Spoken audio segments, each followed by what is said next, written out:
Deuteronomy 13.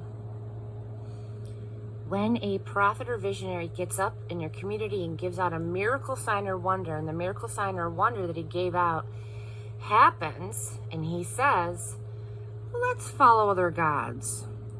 These are gods you know nothing about. Let's worship them. Don't pay any attention to what that prophet or visionary says. God, your God, is testing you to find out if you totally love him with everything that you have in you.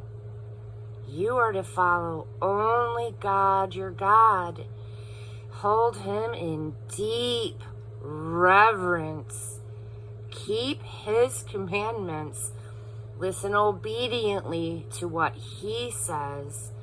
Serve him.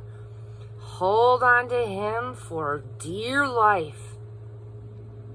And that prophet or visionary must be put to death.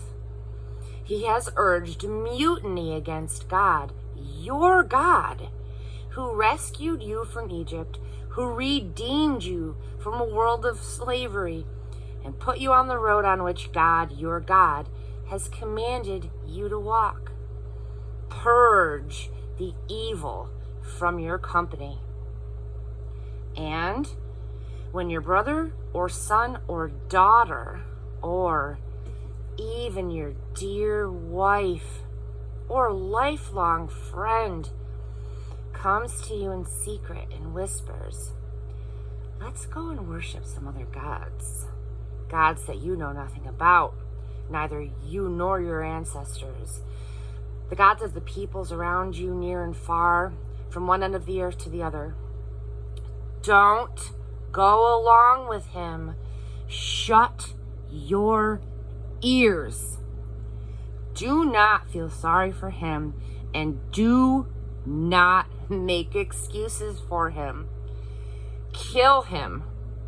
That's right. Kill him. You throw the first stone. Take action at once and swiftly, with everybody in the community getting in on it at the end. Stone him with stones so that he dies. He tried to turn you traitor against God, your God, the one who got you out of Egypt and the world of slavery. Every man, woman, and child in Israel will hear what's been done and be in awe. No one will dare to do an evil thing like this again. When word comes in from one of your cities that God, your God, is giving you to live in, reporting that evil men have gotten together with some of the citizens of the city and have broken away, saying, let's go and worship other gods, gods that you know nothing about, then you must conduct a careful examination, ask questions, investigate. If it turns out that the report is true and that this abomination did in fact take place in your community, then you must execute the citizens of that town, kill them, setting that city apart for holy destruction.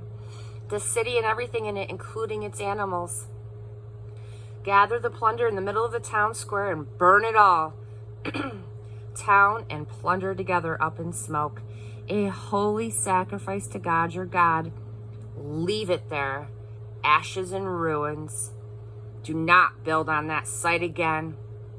And don't let any of the plunder devoted to holy destruction stick to your fingers. Get rid of it, so that God may turn from anger to compassion, generously making you prosper, just as he promised your ancestors. Yes, obediently listen to God, your God.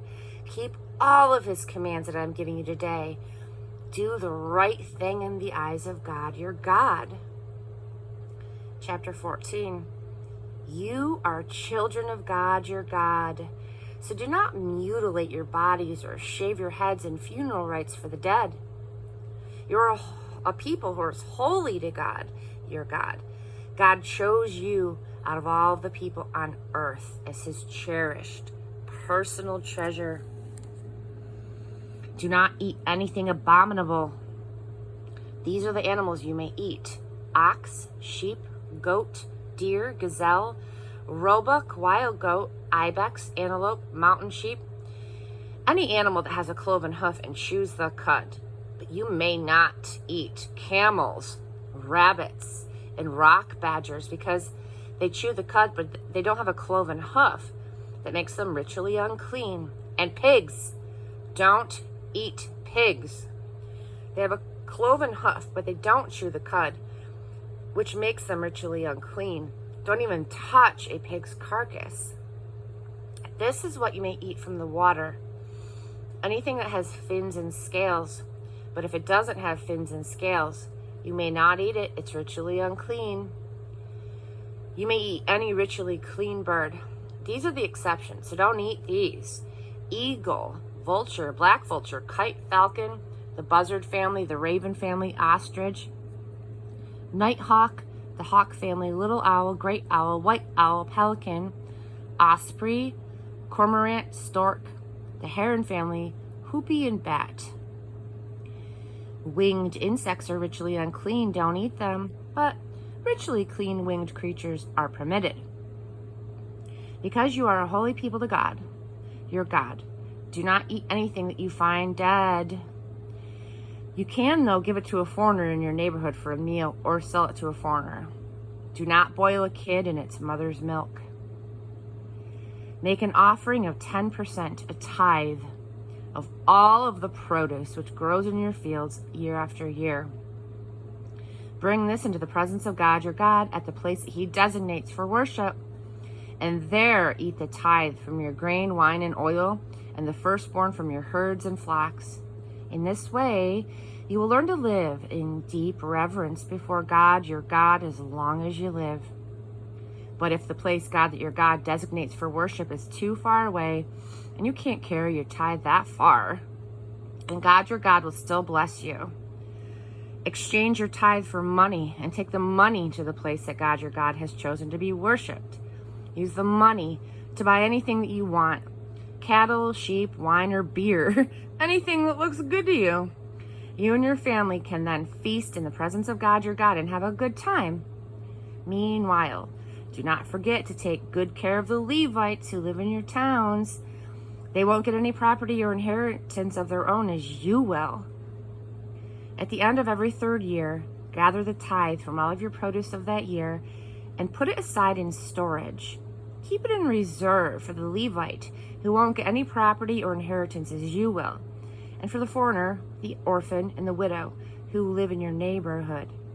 That way, they'll have plenty to eat, and God your God will bless you in all your work.